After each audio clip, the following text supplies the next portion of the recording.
In order to get my Onshape part ready to 3D print, I'm going to look at it and make sure it is totally complete.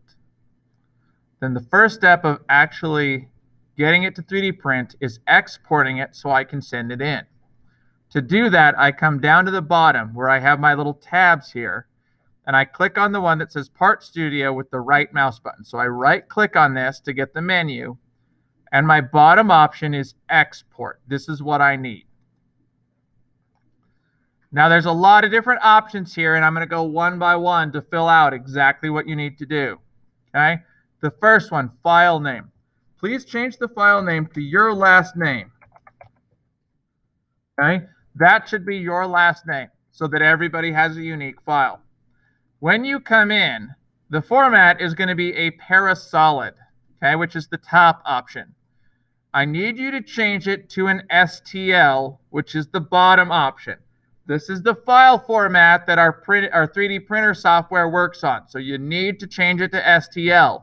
If you don't turn in an STL, I can't print your part. Has to be an STL. Leave the format the way it is. Units. Please set the units at millimeters.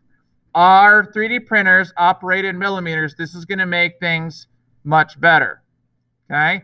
Resolution. Yours will come in as medium. Please change it to fine. That's going to give you a better output.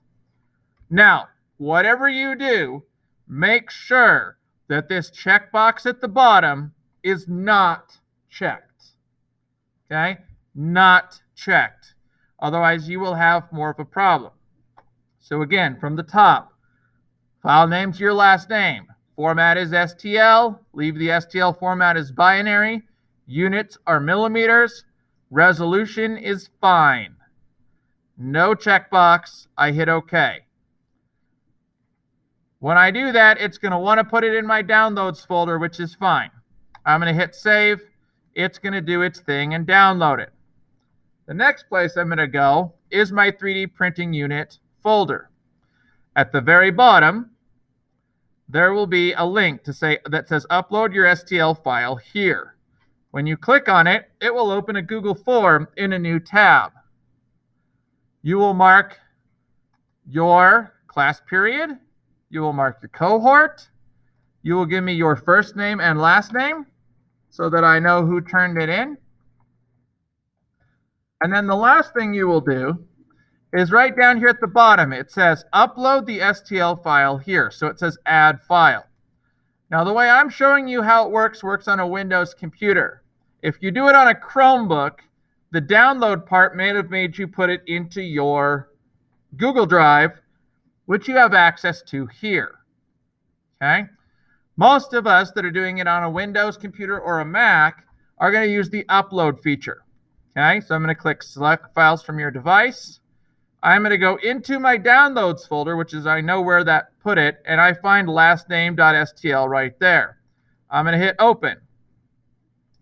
It's going to figure it. I'm going to click upload. It might take a minute to upload, and then it will be here. Okay? If you try to click on it, Google doesn't really know how to interpret this type of a file, so it's not going to do anything. It's going to tell you it doesn't know and ask you if you want to download it. You already did that. Okay? So once everything's filled out, there are no red questions. You've uploaded the proper file. It does end .stl. This is kind of your last double check. You will hit submit to turn it in. Once you've done that, you'll see this, and you'll be all set to go. Your file has now been turned in and is in line to be printed when there is space available.